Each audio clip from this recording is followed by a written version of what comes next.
नमस्कार साथियों, आप सभी का फिर से एक बार स्वागत है मारुति की पाठशाला में।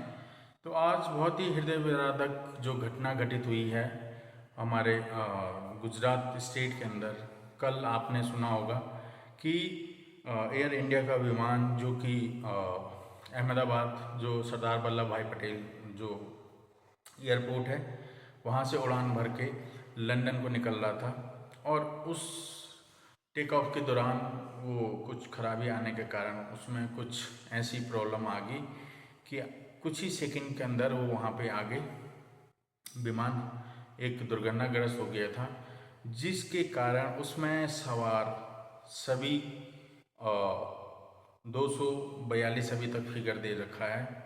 जितने उसमें एक ही 200 मेरे को लगता है कि 243 या 42 इस तरीके से टोटल सवार थे, जिसमें से एक नागरिक वो बचा हुआ, बाकी सब के सब मौत की पुष्टि हो चुकी है।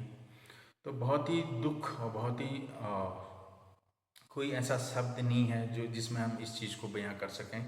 लेकिन ये जो घटनाएं हैं ये सारे इंसान को उनकी जो सोच है उसको विचलित कर देती है।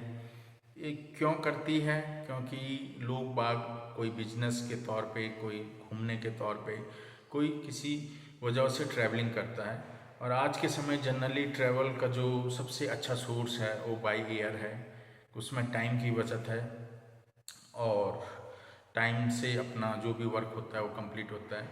तो इस तरीके की जो घटना थी, इस घटना ने थोड़ा सा सभी पे क्वेश्चन मार्क लगा दिया है कि क्या हमारे लिए, हम जब भी कहीं पे ट्रैवलिंग करते हैं या हम कहीं पे भी जा रहे हैं, तो क्या हमारा सफ़र पूरा डेस्टिनी तक पहुंच पाएगा, या फिर अधूरे में ही हम रह जाएंगे, या वहीं पे हमें कहीं ऐसा तो नहीं है कि हमें मौत का सामना करना पड़ेगा। तो ये सारी चीज़ें हैं। इस तरीके से जो घटना घटित हुई है इसमें अब टेक्निकल जांच होगी, देखा जाएगा कि हुआ क्या था। एक्चुअली जब टेक ऑफ कर रहा था फ्लाइट, तो फ्लाइट में जो पायलट थे, जो को पायलट थे, दोनों के दोनों काफ़ी एक्सपीरियंस थे। 8,000 घंटे से वो ऊपर उनको फ्लाइट का एक्सपीरियंस था, और जो को पायलट थे वो भी 10,000 से ऊपर उनके पास भी फ्लाइंग का एक्सपीरियंस था। तो ऐसा भी नहीं कह सकते कि पायलट ये अननोन थे या फिर उतना एक्सपीरियंस नहीं थे। तो ये घटना घटित हुई है, इसके पीछे क्या टेक्निकल फॉल्ट रहा होगा आने वाले समय में पता लगेगा। लेकिन इससे भी बड़ी दुखद घटना ये थी कि जब गिरी, तो जहाँ गिरी वहाँ पे हॉस्टल मेस था, जो छात्र पढ़ाई कर रहे थे मेडिकल की, एमबीबीएस की। तो जो समय था वो लंच टाइम था, उस समय मेस के पास आके ये फ्लाइट गिरी है। वहाँ पे जितने भी डॉक्टर्स थे, तकरीबन 50 डॉक्टर्स का अभी तक आया है कि 50 डॉक्टर्स वहाँ पे लंच कर रहे थे।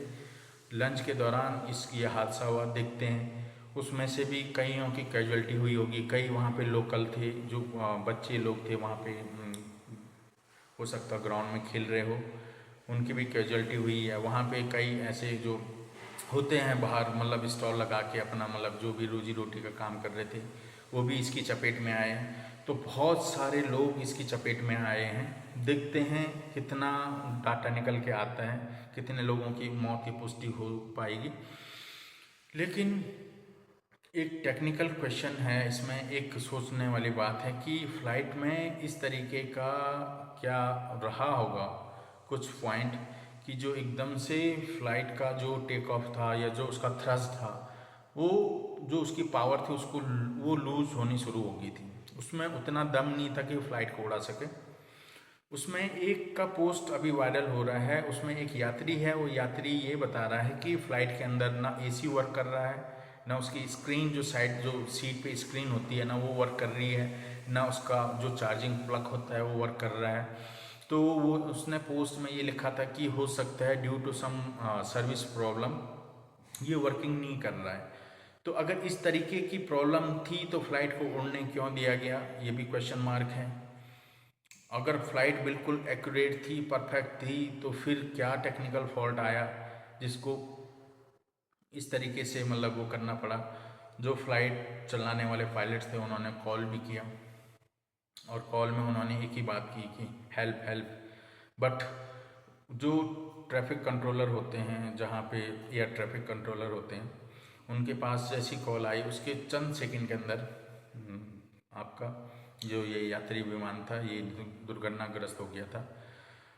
तो देखो क्या होता है, कैसी आप इसकी रिपोर्ट होगी तो किस तरीके से हुआ था, क्या उसमें एक यात्री बचा, सुरक्षित बचा, क्योंकि वो इमरजेंसी डोर के पास उसकी सीट अरेंजमेंट थी।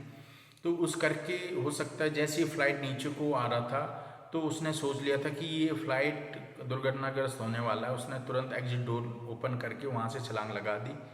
अब उसका क्या बयानबाजी होती है, किस तरीके से वो बताता है, देखो आगे कैसा रहेगा। बट एक सोचने वाली बात है कि 240 से भी ऊपर की डेथ हो गई है, उसमें सिर्फ एक ही यात्री बच पाया। तो किस्मत की बात होती है, कहते हैं कि जिस पे ऊपर वाले की रहमत हो उसको बाल ना बांका कुछ नहीं हो पाता है। तो यही चीज़ें हैं, वो भी बच गया और बाकी सब मर गए। उसमें एक बहुत बड़ी क्षति भी हुई है, जिसमें हमारे सीएम विजय रूपाणी जी जो पूर्व सीएम रहे हैं और गुजरात के, वो भी बैठे हुए थे, वो भी हो सकता है अपने बच्चों से मिलने जा रहे हों, तो वो भी इस दुर्घटना में उनकी भी मृत्यु हो गई है। तो बहुत अफसोस की बात है, हम सब प्रे करें उन फैमिली के लिए जिन बेचारों ने अपने परिवारजनों को खोया है, जिसमें किसी का बेटा हो सकता है, किसी की माँ हो सकती है, किसी की बहन हो सकता है, किसी का पति हो सकता है, किसी की पत्नी हो सकती है।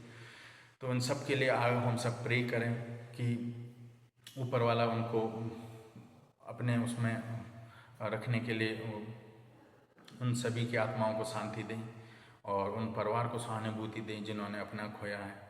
और टाटा की तरफ से उनके लिए जितने भी इसमें जिनकी मौतें हुई है उनके लिए 1-1 करोड़ का मुआवजा दिया है। लेकिन मैं वही कहता हूँ कि मुआवजे से किसी की परिवार की पूर्ति नहीं हो सकती है। मुआवजा सिर्फ पैसों से संबंधित है। किसी का अपना खोया है, किसी का अपना बेटा या माँ या भाई या बहन या फिर अपने जो भी खोए हैं, उनकी पूर्ति पैसों से नहीं की जाती है, लेकिन ये एक परिवार के साथ एक प्रकार से सहायता राशि है जो कि दी गई है। देखते हैं आगे टेक्निकल फॉल्ट क्या आता है, लेकिन बहुत ही ये मान के चलो कि बहुत ही बड़ी घटना जो घटित हुई है। तो इस तरीके की घटना आगे भविष्य में ना हो, इसके लिए जितने भी हमारे मतलब एयर जो भी उड़ान मंत्री जी हैं उनको विशेष टीम को गठित करना चाहिए। हर की पहलू की जांच होनी चाहिए।